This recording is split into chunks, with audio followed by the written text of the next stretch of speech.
alt serve in shape with the fact that you can cap the valor points by doing these Zandalari dungeons. Yeah. And that is a good thing because, well, let's say we need a few more boomkins. Someone might have a... Wait a minute. No, come on. Say something realistic. People can't relate to that. Okay, let's say we need some more DPS warriors. There we go. That's much more reasonable. And, you know, there might be an alt or two with decent gear already to start with. So with a couple of clears of Firelands Heroic, they're going to actually be able to compete with other people. Now, if they have nothing on there, it's going to be really difficult. Really. So, yeah, I can understand that. I think that with Blizzard wanting to actually create a big altaholic culture, and down it finally goes. There you go. It wasn't that difficult after all. I mean, a couple of tries, and I want some chicken wings. Some people are still actually dead. What is it with heroic Alice Raza? Who knows? One of the boomkins, actually. Well, that's to be expected. But to be fair, a boomkin did top the damage meter with a quite large margin, actually. I think you need to reinstall your damage meter. I don't think that's accurate. I think there's something wrong with it. There possibly is. There possibly is. I mean, you don't really see this every day. It's rare. Maybe it's just putting effort, you know, and I'll show the crowd and, you know. Apparently so. There you go. Right, next boss that you're going on to. You've actually killed 3 now, so that's 3 out of 7. Things are going quite nicely, and the next boss should hopefully be a little smoother than that, and that did take quite some time. Even though the next boss is the only RNG boss in the instance, so it might not be a one-shot. I mean, it is the leg boss. Lord Rylith. Yes, the leg boss. That's always an interesting way. Explain why exactly you call it the leg boss. Well, basically, to move the boss, you need to hit either of its legs. Well, either of its feet. And if you... obviously, if you hit the right one, it turns right. If you hit the left one, it turns left. Well, why do you need to even turn him or move him? It's because there is these volcanoes, which are being spawned throughout the fight, and the boss has obsidian armor on him, which at first reduces its damage taken by 80%. And when you take the boss into a active volcano, it reduces 10 stacks. Okay. So 10% of the damage taken buff from the boss. That's a fairly similar mechanic that we saw in... What the hell is the name of that? Blackrock Caverns. There was a guy in the forge, if I recall correctly, where you had to drag him into the fire. Yes. Yeah. Sort of the same. Except here the volcanoes do spawn randomly. So that's why, let's say, one volcano spawns right north and one right south. And you are heading north, and the south one is being ignited and getting active. You need to go all the way back to south. Okay. And then next time, the north one's being ignited. I need to go all the way back there. The boss moves quite slowly. So now, if the volcanoes stay active, they throw fire damage debuff on the raid, which increases rage fire damage taken. And the boss keeps doing this concussive stomp every now and then, which does huge amount of fire damage. So if you have a lot of these fire debuffs on you, you're going to get one-shot. And that's basically the important part. There's usually groups of people. I would say right now it's group 1 and group 2 who are going to be hitting the legs and sort of driving the boss. I must say, if you have a driver's license, it actually does help on this boss. Right. I mean, I'm not sure, but I would say so. We had different people, sort of this sort Did of you one test guy. this? Was the one guy that didn't have a driver's license and drove the boss directly into the healers or something along those lines? If you drive the boss into the lava, then the boss starts like throwing this big, this drink. He starts drinking the magma and throwing like huge amount of fire on the people, and that's usually a wipe if that happens. So you need to have an idea. Like for example, now the boss is right on the other side, and a volcano was ignited really far away from him. So now they're just going for it now, and we'll see what's going to happen. There's only 2 volcanoes up right now, so it should be fairly simple to stomp these 2 at first. There's also this big spark which is spawning, which is doing this AoE fire damage, which needs to be taken away from the raid. And as you can see, our Hunter Kruff is DPS the spark down sort of as his main priority. And then there's these fragments, which if you don't kill in 30 seconds, they charge people and kill them. So everything needs to be killed on this boss. And after 5 minutes time, the boss starts stacking superheated debuff on him. And this superheated increases the boss's damage done by 10% for every application. So it's the soft enrage. The boss doesn't actually have an enrage timer, but if you get 10 stacks of superheat, you're done. Pretty much. Absolutely. The interesting thing about this boss, and those of you who've read the Dungeon Journal will of course be aware of this, is that he actually doesn't have a huge number of abilities, because as you explained, it's mostly about how the mechanics actually work, and he is getting awfully close to that lava. Yes, that is very, very, very close. You can see on the screen, right above the main ability bars, above the aspects, there is sort of the turn-o-meter, which shows you the left half of it is totally under something, but because our hunter friend is not DPS in the legs, he doesn't care. Okay. But from this meter, you can see like how fast the boss is going to be turning. So now someone on TeamSpeak is going to be saying, "Guys, we're going for the far volcano. Go 2 on the right." Yeah. So it means sort of like 2 blocks on the meter, and then people try to keep it there by switching between the legs, their damage. I can just imagine this boss being kind of a simulation of moving a really large sofa. It's like, a bit to the left, a bit to the left, let's get through there, let's do it. As long as he doesn't run him into the lava, then of course everything will be fine. Yes, and I don't know what is actually going on here. One of the main tanks is dead, getting combat risk right now. One of the healers is dead as well, I don't know what happened. Obviously a bit of performance anxiety right here. Down goes the stage hunter. Yes, Hunter's dead. Fragments weren't killed fast enough. Meltdown killed them. They charged. I'm totally honest, I'm pretty sure this is going to be a wipe. It's looking fairly disastrous at the I moment, think, isn't it? yeah, they did call a wipe because so many people died already. Yeah. That was just bad play from all the people who are supposed to be AoE in the fragments. Damn them. It was actually the Boomkin's fault. Actually, probably yes. There you go. It's to be expected.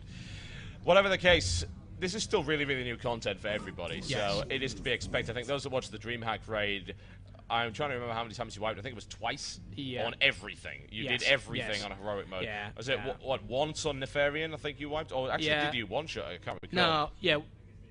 Actually, I don't remember, but we did wipe once on Magma because one of the people who was supposed to ride it jumped down the lava. Right. that's not optimal, is it? That's not what you're supposed to do. You know, yeah. But yeah, also the fact that we don't have anywhere near the best in slot gear that's very, at this very content. So we're still sort of running. We're not out gearing the content yet. No. The heroic mode content is made to be having the best in slot gear for from the previous content. Yeah. And we only have few clears under us. So some of the people do have some 391. Yep. And some of the people even do have some Ragnaros items, which is 397. But, well... Yeah, you're not quite there yet. No. It's to be expected that wipes will happen, and it is... I mean, you've said that it's already very, very difficult content, so it is to be expected one way or the other. That's definitely the case. Looks like people are now preparing. Some of the instructions have been given, most likely to how to avoid this wipe to be happening again.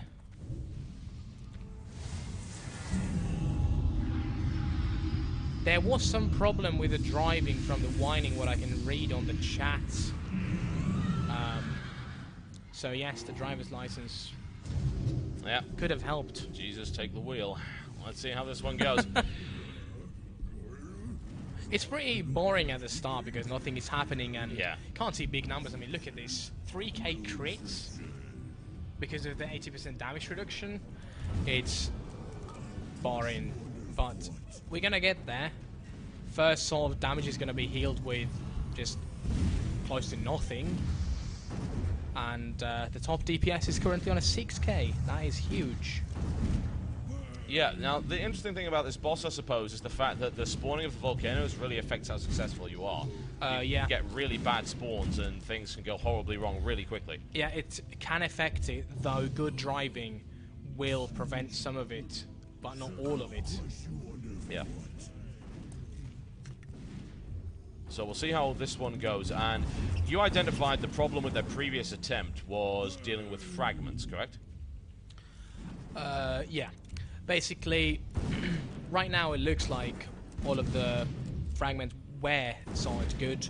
I don't know exactly what happened on the previous try, but I did see from an add-on that many people did die to the meltdown from the fragments. And I think usually we actually have Arx, who is normally playing a Restoration Druid. He's playing Boomkin here as well, because Boomkin is very strong on this fight. Boomkin AoE with the mushrooms is totally out of control. Yep. And at the same time, you can dot everything you see. So, that's why we took an extra Boomkin for this fight. And I think it's Boomkins and Demo Warlocks handling the AoE, sort of trying to just sort them out quick, but I don't know what went wrong on the first try. Yeah, it's always difficult when you spectate it. You also WoW is need not to exactly a spectator sport. It's really hard to see often what's going on because there is so much on screen. Yeah, and there's not exactly really a good spectator mode in the game, sort of, where you could There just isn't one at all. Well, yeah, exactly. There should be some sort of camera which we could just now take right above everyone to see exactly what's happening, sort of from everyone's point of view. I have to wonder if that and spectator mode and coach mode would actually help improve the player base, because if you've got a much easier way to try and identify what people are doing wrong, and you can actually help somebody out in that way, and that might be worthwhile. And it's something a lot of games are starting to implement. Those of you who've heard about Dota 2, for instance, will know that they're implementing a coach mode in that game on launch, where you'll be able to pretty much coach anybody you want. And Yeah, that's really nice. Yeah, you can see exactly what's going on their screen. You've got detailed stats. You can communicate directly via voice over IP with them that way. Yeah, that's amazing. I mean, I don't think anything like that is ever going to be implemented into WoW, or I don't know. It would be unfortunate if it wasn't, because if Blizzard are really serious about improving their player base, then what they have to do is give the player base the tools to fix itself, because the only thing that Blizzard can really do, other than getting rid of stuff which is ridiculously RNG or rewarding, well, I suppose it is rewarding bad behavior, that they need to stop doing that, and then of course let the player base fix itself from there on in, because there's nothing else they can really do, is there? Yeah, I do agree. I totally agree with this. Driving seems to be problematic this try as well. There seems to be huge amount of these plus damage stacks on people. Looks like 14 already. That's 140% extra fire damage taken. That's a huge amount. That's, I think rage quilters are being used now on every single concussive stomp. It's 17 stacks now on people. If they don't get this under control, it's going to be very, very fast over with. We're talking about close to 30 stacks right now. That's 300% fire damage taken. Yeah. This is... Angles on it once again. This is not ending well. Needless to say. Yeah, it is a fairly lengthy raid at the moment as a direct result of that. You can't simply blast through this stuff. Yeah, I don't know if it was RNG or if it was yeah, I don't know. Proof is telling people on the raid chat that they should start taking driving lessons. Yeah, apparently so.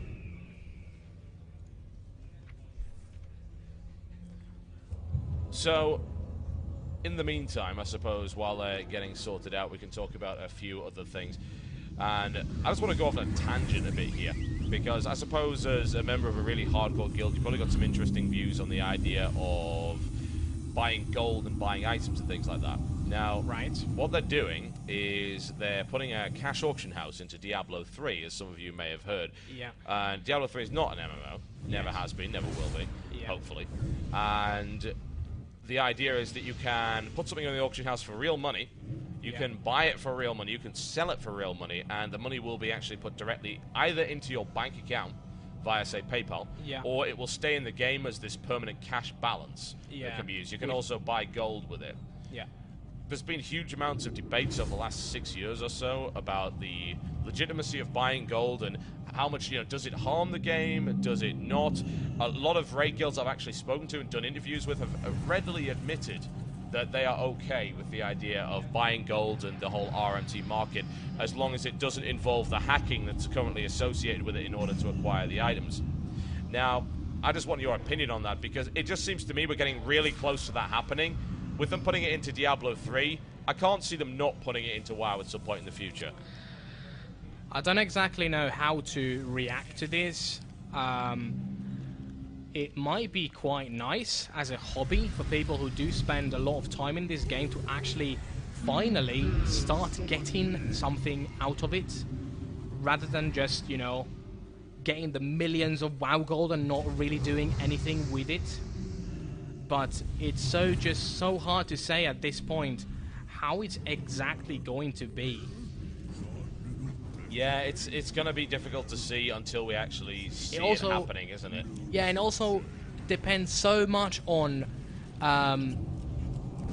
how big difference is there going to be with the items. I mean, if you compare to Diablo 2, for example, some of the rune words and some of the items over there were just ridiculous compared to some of the normal stuff. Yeah.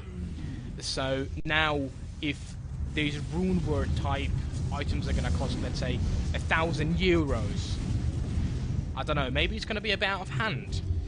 I have to wonder if the market itself will just even itself out, though. And I don't think that we're going to have runes at 1,000 euros.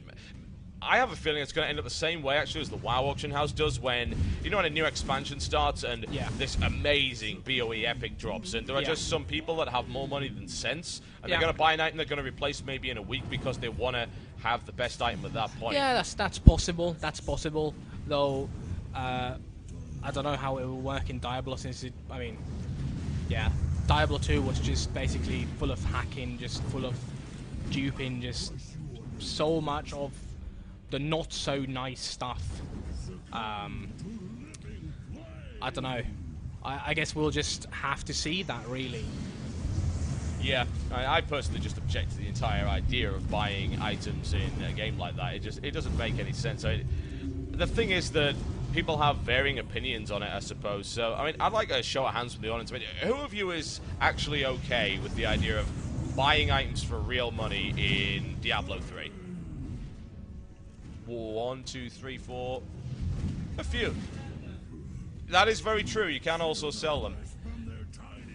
So it is the minority of this particular area, but then again, we can't really say that that's a representative sample, needless to say. But no. I suppose people who play WoW are probably not into that idea, because they've perhaps seen the result of gold buying, gold spamming, things like that. Maybe. But then again, there's also a lot of WoW players who do collect massive amount of WoW gold. Oh yeah. They don't really do anything with it. So because they can't do anything with it. With the Diablo 3 coming out and with the auction system, I'm pretty sure that you're going to be able to. Well, you can sell gold. That's you're going to confirmed. be able to do this also legitimate way. Yeah. Not having to, be worried that maybe I'm gonna get caught by the Chinese. Maybe Blizzard's gonna ban me because I'm a bad boy, but I just like the idea of the Chinese coming knocking at your door at some point. You're mustling it on our market, you get dragged out with a pillowcase over your head and you get beaten. I can see that happening at some point, but I think that I think we might have to go into bigger numbers with that. Yes, I think so, but it is really weird to even think about that. A few years ago, I don't think anyone would have even considered that companies would start implementing this into the games. Sure, we had the RMT with Diablo 2 for a very long time. We had the trading forums and all sorts of scams and things went on there. Yeah, and also there has been already these in-game pets that Blizzard's been selling. Yeah. All this stuff. It's been more and more viable. Also, in PvP, there's a lot of gladiator boosts and stuff like that going on for real cash. Oh yeah. So I don't know. It's just that games are just getting more and more popular in general in the world. they started to be taken more seriously. So people are maybe starting to think like, you know, some people actually want to make some sort of living out of them at least. I mean, even if you just get like, let's say, 500 euros a month extra, you can still pay your rent. So... Yeah, this actually started in a smaller way in EVE Online. You were able to buy so-called Plex pilot license extensions for in-game ISK currency. Yeah. But you could the Plex had to come from outside the game. It had to be someone buying an extra time card to turn it into a Plex. The thing is that game actually has an economist working for it full-time to balance its economy, and I don't think Diablo's going to do that. I don't know. We'll see. I don't know much about EVE Online, if I'm totally honest. Yeah, well, it's... I've seen when people have played it, and it looks hectic. Absolutely, just... It's hectic in the most boring way you can think of. Exactly. I don't understand anything that's going on the screen. There's 500 ships there that are already... They have orbit set on, and their weapons are on auto-fire. And basically, they will be told by your guild, this is main target. Looks like we're getting into the last phase. Oh, very nice. The Lord Rylith right now. Superheated is stacking at this point. The first stomp is the most critical. People are stacking up. A lot of cooldowns being used. There's also the laser beams coming out of the boss, which you need to dodge because they do quite a lot of damage to you. And the rate HP is dropping rapidly at this point.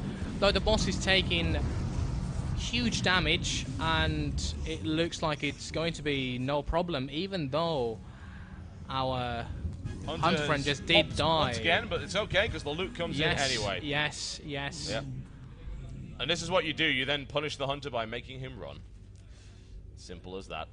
But there you go. That's the first 4 bosses of this particular instance cleared out quite nicely. And the things start to get much harder from this point. Yeah, now it's the gatekeeper. And I remember the last gatekeeper I remember was XT002, which is the most nerfed boss in the history of WoW. Was very difficult at first, though. It was very impossible, difficult. I would say. I'm trying to remember if we actually beat him the first time. We certainly didn't. We wiped for an entire night on him. He was really, really hard. I'm pretty sure I would remember that there was the numbers were just not tuned in. It was impossible, and a hotfix came shortly after. Indeed. And all those guilds which were practicing it killed it instantly. Yes, they did.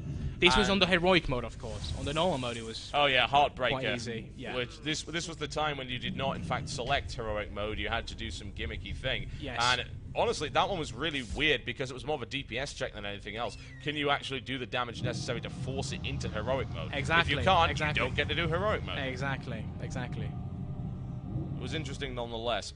But whatever the case, that is no longer how we do things. Looks like some of the swaps are being made in the raid. We see an arcane mage putting off. No, actually putting in. One of our reroll mages, Iris rerolls from a Retribution Paladin to a mage because Retribution Paladin is just simply not good enough at the min-max level. Arcane mage does better damage and brings the same buffs to the raid, and the biggest thing is that the Arcane Mage aura is 100 yards and the Red Paladin is only 40 yards. Yeah. So in a big fight like Ragnarok's Heroic, the Red Paladin would have to be standing in the middle of everyone, which obviously doesn't work. Yeah. Blizzard trying to attain that impossible goal of making every single spec viable in high-end raiding environments. Not quite getting there yet. Admittedly, it's a lot better than it used to be. Definitely.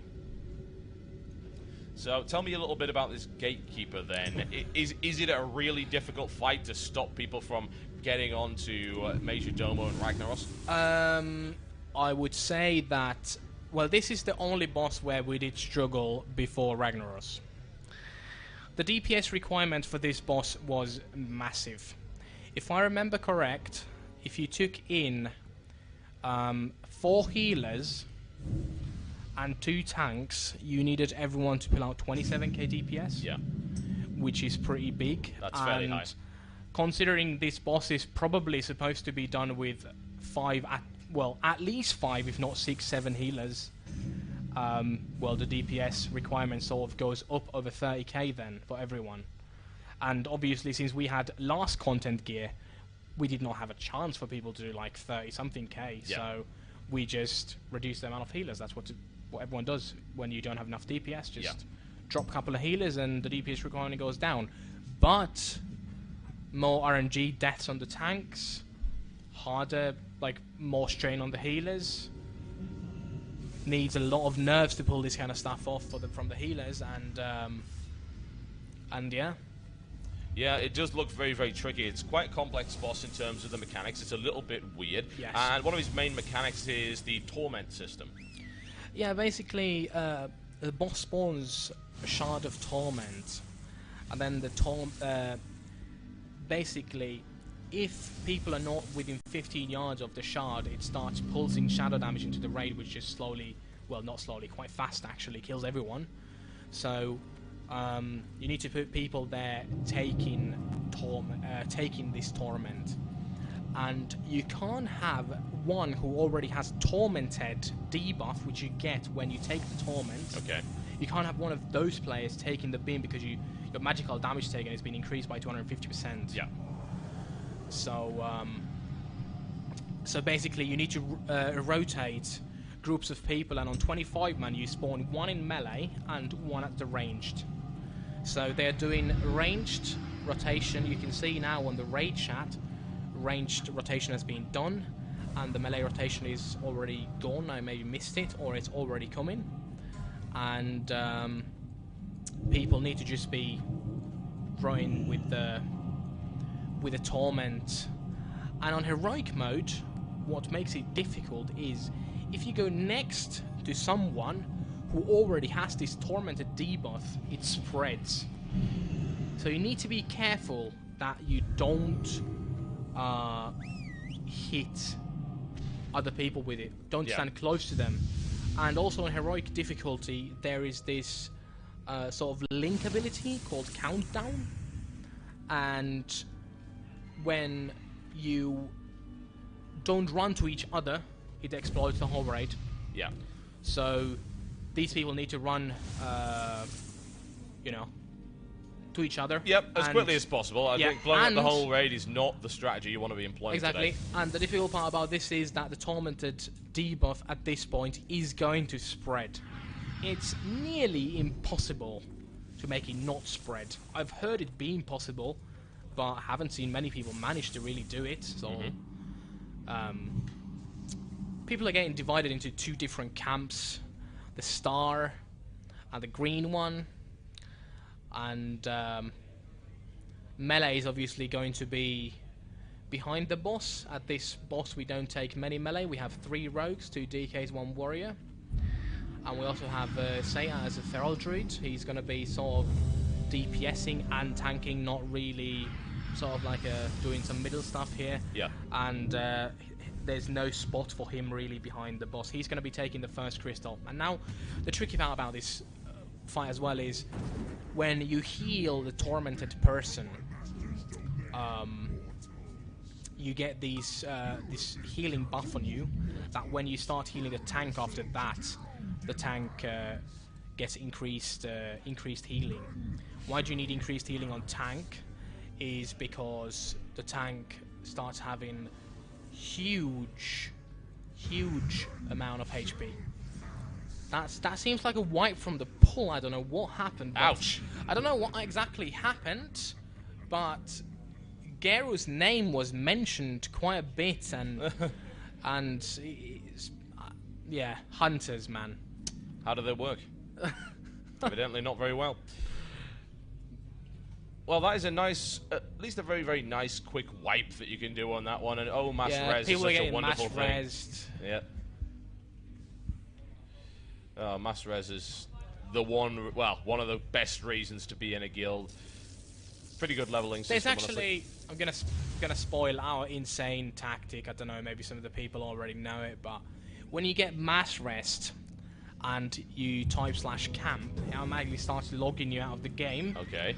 And then you accept your rest, and then you cancel your logout. You don't get the mass rest debuff, so you can be mass rest every try, so you don't need Mad to exploits right there. That is actually really clever. I'm very surprised they haven't realized this yet. We stole this from the US players by watching some of their of course, streams. the Americans' fault, yeah. But yeah, This is the only good thing the Americans have done, considering WoW. In the raiding scene. Yeah, yes, let's just clarify that. Yes, yeah, what have the definitely. Americans ever done for us? Definitely. Yeah, well, there you go. And that probably in about the next 12 hours is going to get fixed. So thanks for that. Yeah. We will see.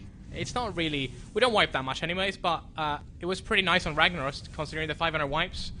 Yeah, I would imagine it would be. Yeah, and the actual corpse res and corpse run there was quite huge. Nightmare, yeah.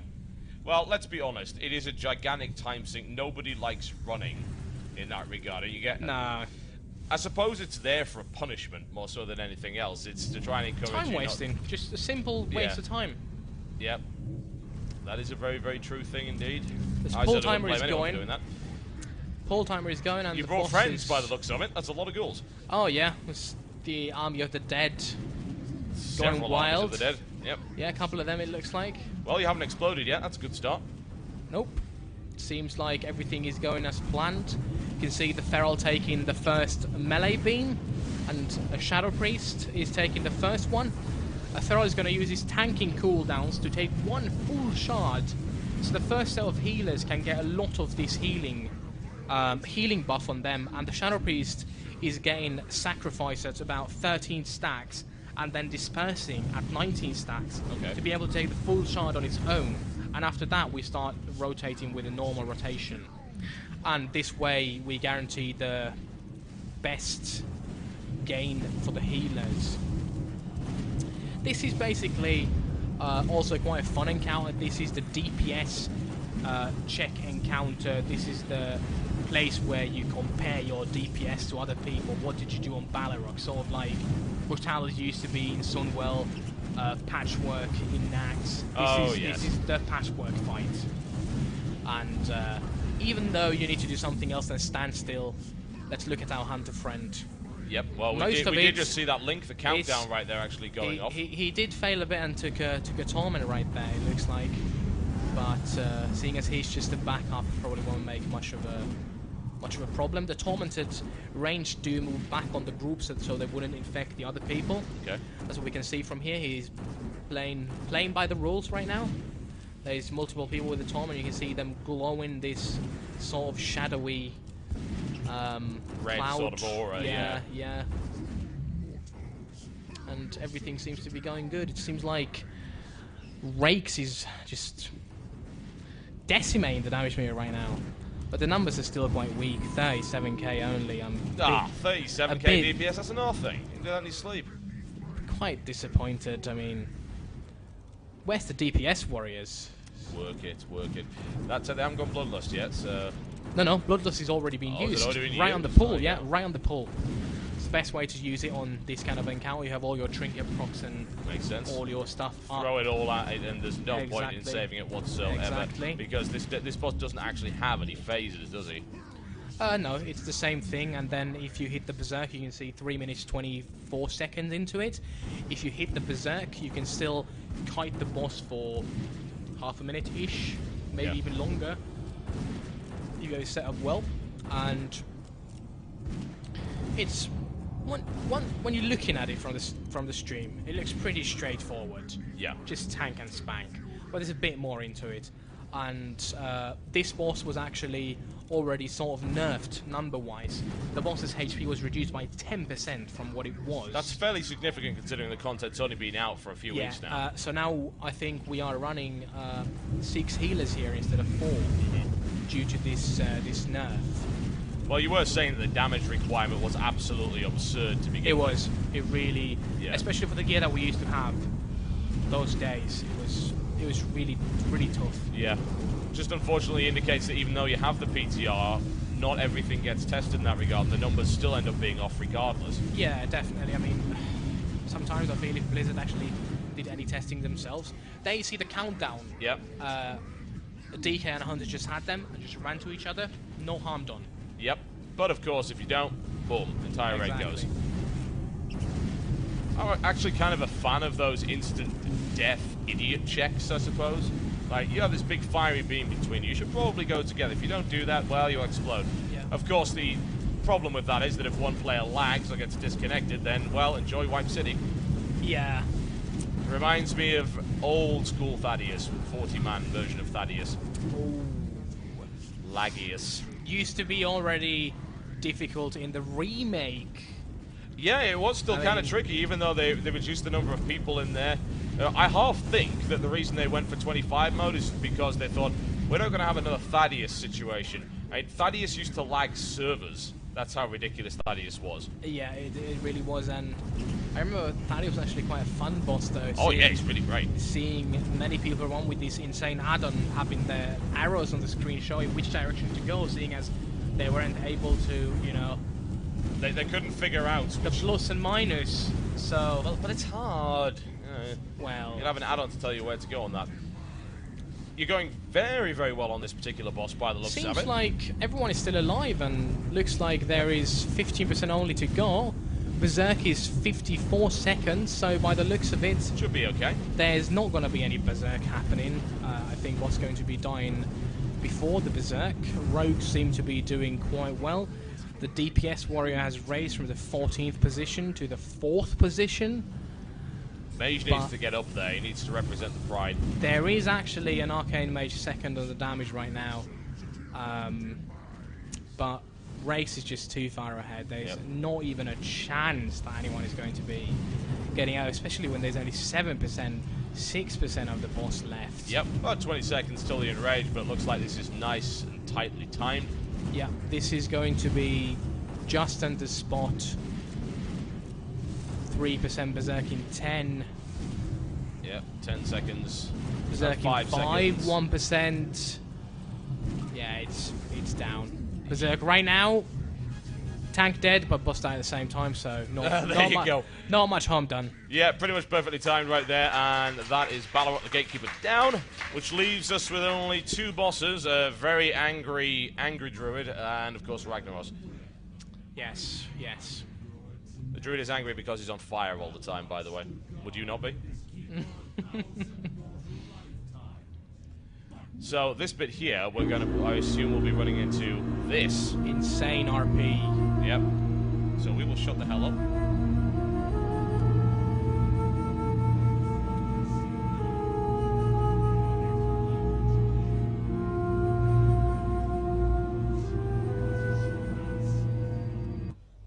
So the RP was a bridge.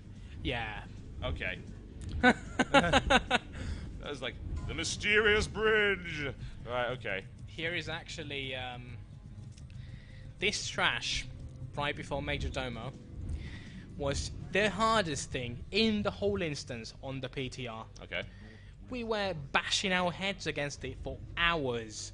Then we finally figured out a tactic, and as we started getting through it, the GMs came and death touched it. Nice.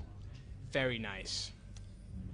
Always good. I mean, we were here literally for hours trying to figure out how to not get insta-gibbed, what is going on. We dragged the mobs here to the bridge and, like, off the actual area. It's kind of the wonderful thing about the dungeon journal, I suppose, did not, of course, give you the answers to that one. No. So. No. Oh, you had to go.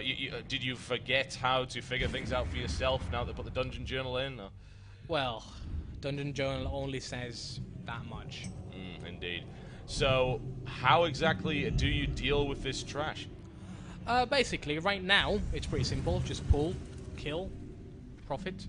But it just was, like, there's these druids, Moonkins, which do this sunfire on everyone all the time. Okay. And it does huge amount of damage. You're going to be seeing when we're actually going to be... Well, actually now, it seems like they're waiting for everyone, so there's not going to be any complications. And people are just going to be probably... just doing it probably about sometimes when we just go here, people do die actually, and if you kneel before the Druids of the Flame, you don't take any of these AoE damage that we can see on the screen happening every now and then. So did you say if you kneel? Yes, if you kneel in front of them, they do say kneel before the Druids of the Flame. Oh, they weren't actually kidding. All right. No. That's so pretty unusual. Yeah, so if you do it, then you don't take any damage here at the start. Yeah, sadly we never got this far on the PTR because of the complete instability of it.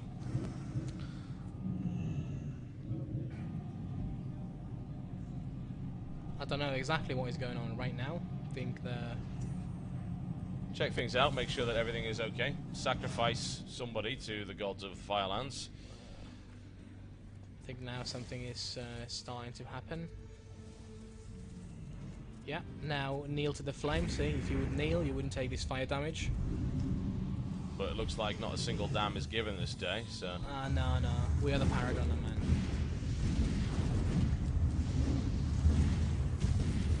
Well, that's a very nice little light show you got going on there. Exactly, and you're taking huge amount of damage if you're looking at the rate frames. I mean, I can tell you that every single healer is actually healing here, except Anaram, who is actually dead. Well, that makes healing a little tricky, unless you happen to be a priest, of course. Also, when these cat druids charge, they stun on the area. Okay. The stun can be dispelled as well, but that's why you sort of need to keep moving at the same time as... to move out of the way. Yeah. Makes perfect sense. Sounds incredibly overpowered, no doubt. Most of the feral druids in the audience would love an AoE stun upon leap like that. For sure. I think that might cause a few The problems best thing in about PvP. the best thing about this is, I was playing my alt mage here, and the druids actually have this buff, which is the stun, and if you spell steal it, you get stunned yourself. That's a great buff to steal. That's Exactly. wonderful. I mean, I was like, what the hell? That's almost as good as the buff in Shadow Labyrinth, where you're unable to cast anything, and you turn into a core hound and start meleeing people. Exactly. That's really, really useful. I could justify maybe rolling on hunter items at that point. Is that I'll do more damage. Yeah. Yeah, you're, it's entertaining looking trash anyway, I've got to say. Yeah, now the Moonkins are dead, so now it's easy. Ferals are no problem. Everything's easy when the Moonkin's dead. It's advice for life as far as I'm concerned. You really do hate Moonkins, don't you? I've got a big problem with Moonkins, honestly. I've got a big problem with any... Where did it start? But why have I got a problem with Moonkins? Yeah, where did it start, like? I think it started when Moonkins were first created, in fact. Ooh. Which was quite a while ago, when they remade all of the druid talents, so the druids went rubbish. Hate from the back. Pretty much, yeah. It's the idea of being able to just switch into a mage that looks like a chicken, but then, of course, go back to doing something more useful. I think a lot of pure classes do resent the fact that you can be pretty much whoever you want to be if you pick a hybrid. Yeah. And now, because they've made hybrids viable... Yeah, hybrids are really powerful right now. Yeah. And this did not used to be the case. No, it didn't. No, we actually got mocked because we used a bear tank in MC. And people said that's dumb because that's completely unviable. Saying that today would be the most ridiculous thing in the world. Yeah, bear tank is actually probably the best tank right now. I think it really became the best tank in TBC, actually, for a while anyway. Yeah, from TBC onwards, it was really just good. Really, very good.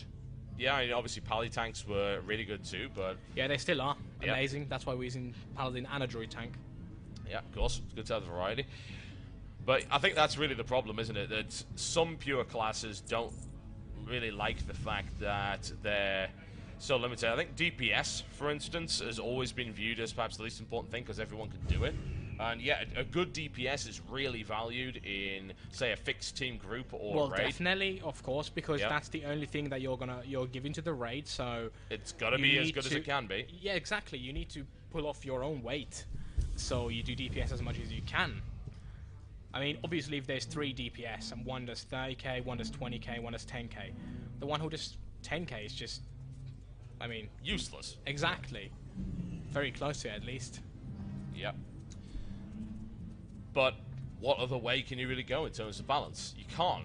If you make Boomkins unviable, or if you make Shadow Priests unviable by reducing their damage below that of a pure class, then guilds like you will not take them. Exactly, and then there's going to be wine on the forums, you know. Well, I mean, it would be a justified wine as far as I'm concerned. Even from a pure class perspective, I don't think it would be fair to have hybrids do less DPS because of that reason. Hybrids should maybe have something else in them. Yeah, that was interesting in TBC, actually, because they made Shadow Priests have the mana battery ability. Exactly. And suddenly Shadow Priests suddenly viable again. It doesn't matter if Shadow Priests do less damage because they've got this really cool ability. Yes. And then, of course, they gave it to everybody.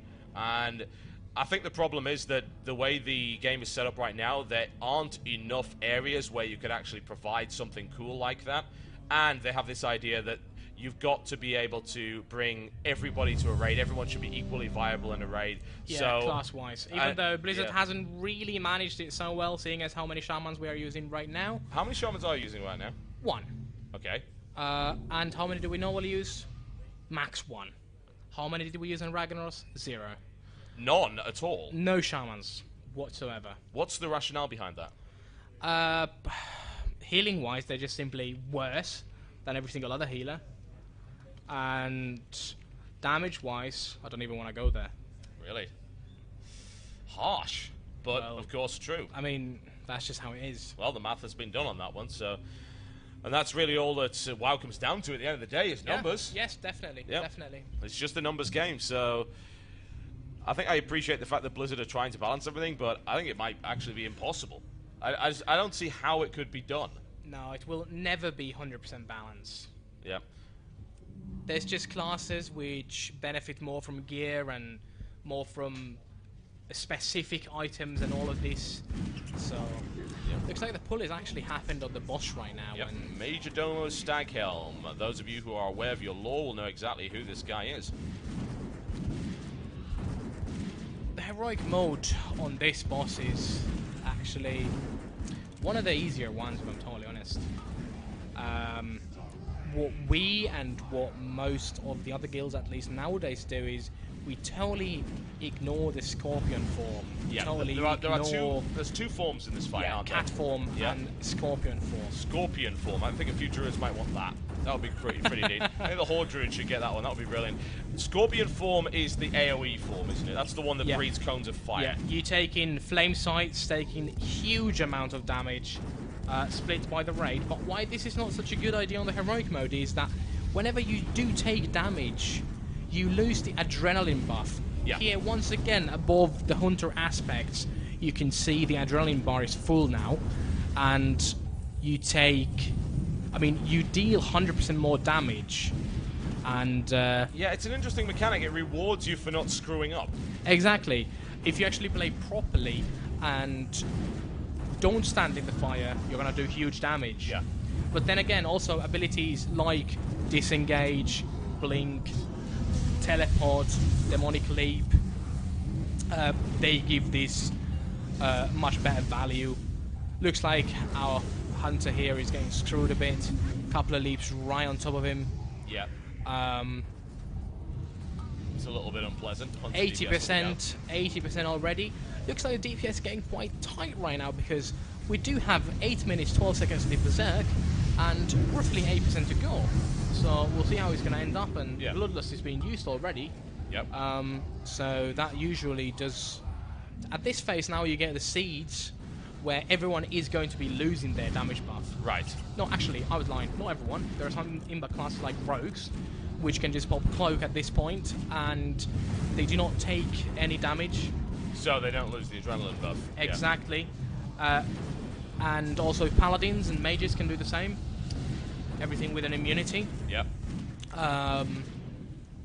And basically the idea of heroic mode is to keep him in the cat form as much as possible, because here the only problem of people dying is for the tanks. Tank keeps getting demolished by these adds. That's why a shield tank is actually preferred, such as a paladin. Okay. And we usually go in after 7 leaps. I don't know how many leaps have been done right now. I don't really see how many stacks. No, it's 5. Adrenaline is on 5 right now. So I think they're going to be going in after 7. Yeah, this is 6 now. So after the next leap, everyone's going to be running in.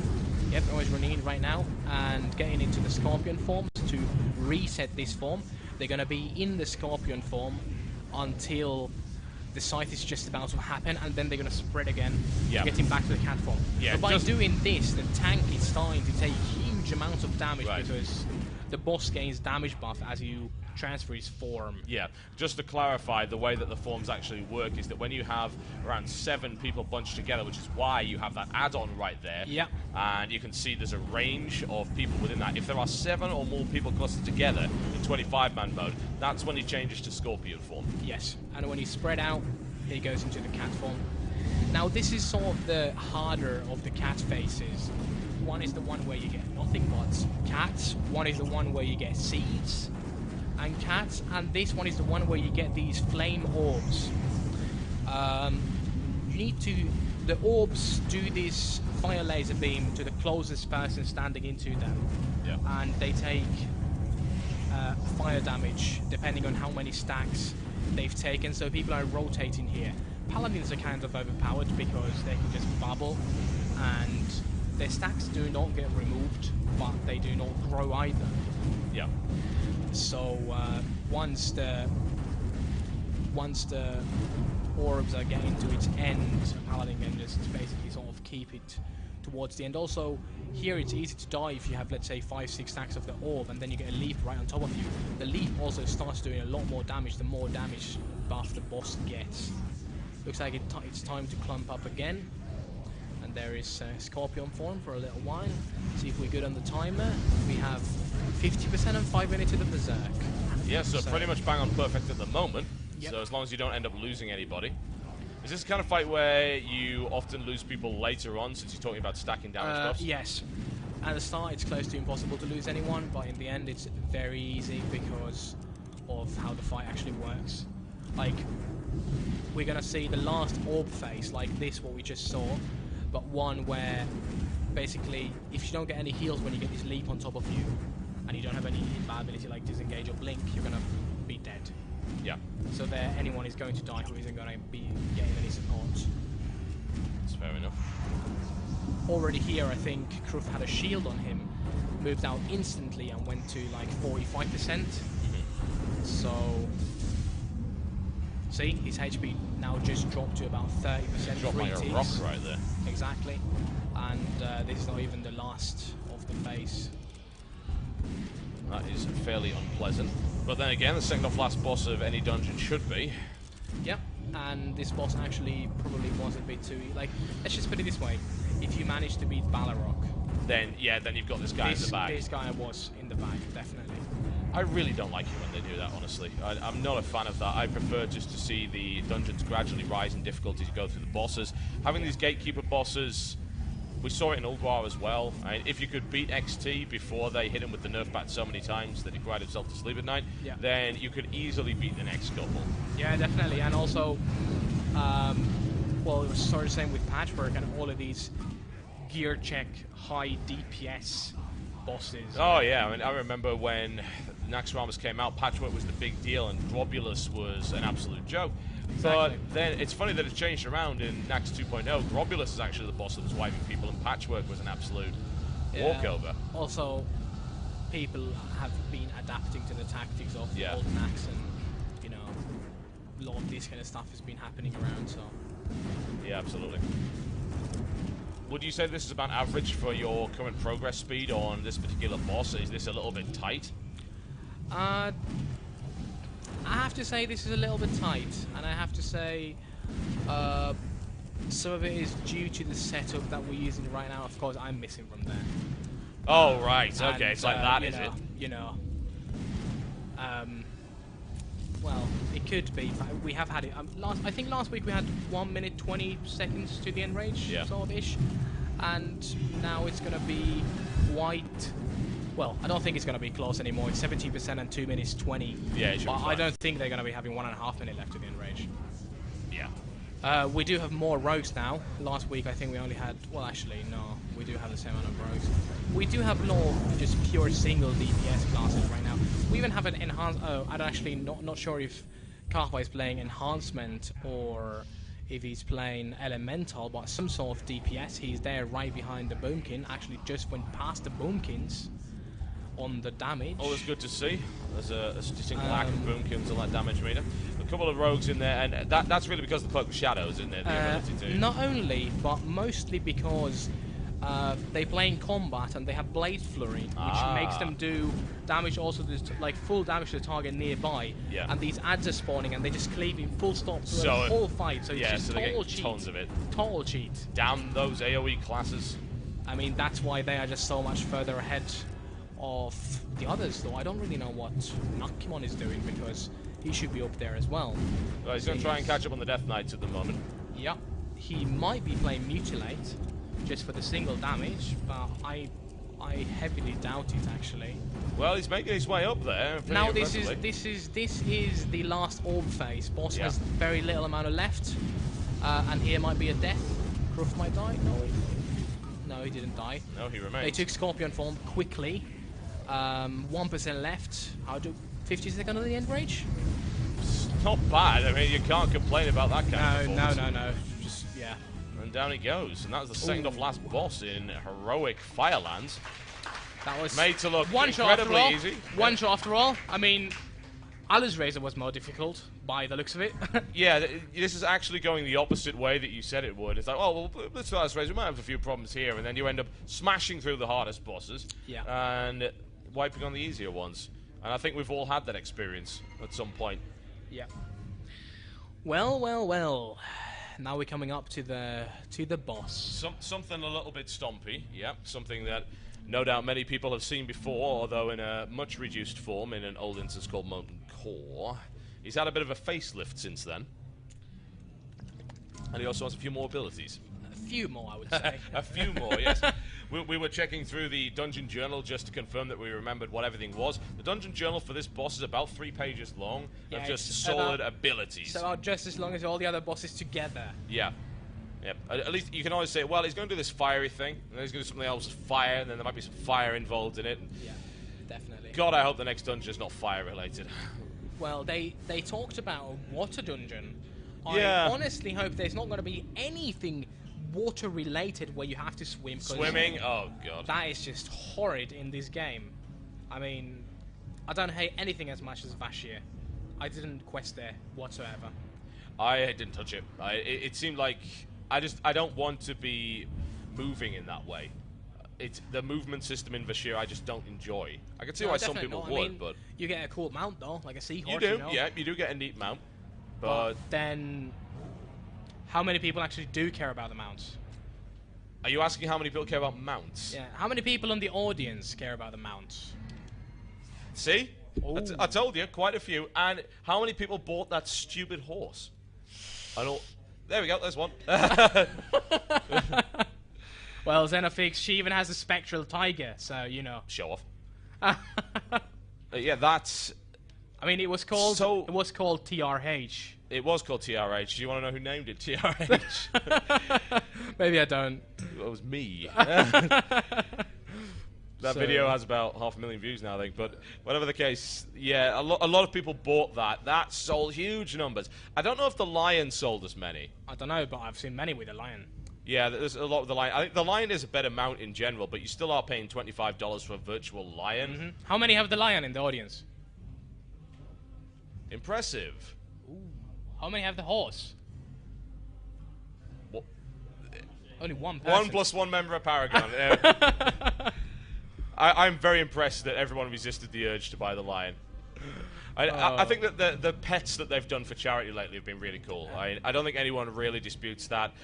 Most people say that that's okay, and I'm okay with it. You know what I also liked as well? When they used to do real items, they're plush that also came with a code.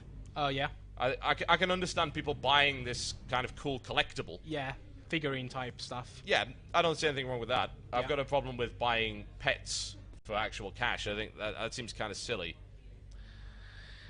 If I'm totally honest, I'm not really a mount or a pet or anything like this person. Oh, but you seemed like you would be. I don't know where I got this impression from you, but...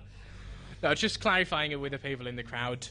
If you want to talk about mount, I'm not maybe the first person you want to come talking about. It with, yeah. I mean, well, neither am I. I couldn't care less. I got the mount from BlizzCon. I think it was either 06. I think it was 06 or 07, which was the polar bear with the little Murky with the flag on it. Yeah. And I just use that for everything now, and I don't even bother using any other mount. I don't see why I would want to. So, yeah, I'm not a mount collector. I don't see the appeal of it. I can see why some people would enjoy doing it and go nuts, but paying money for it just seems absurd, doesn't it? Well, for something that does actually not does not actually improve your game performance, I don't really understand. The Paragon Raider doesn't understand. Yeah, I'm not remotely surprised by this, oddly enough. Yeah, I think more charity pets. I can understand giving development and art asset time to making something for charity, and I think they've done really, really well with that lately, and I'm very, very impressed with the fact that they have agreed to give a lot of money. I believe it was actually 100% with the latest charity boss. Oh, he looks unpleasant. Yep, there he is. You can see his face with a hammer that looks like he's not very happy. He's not wearing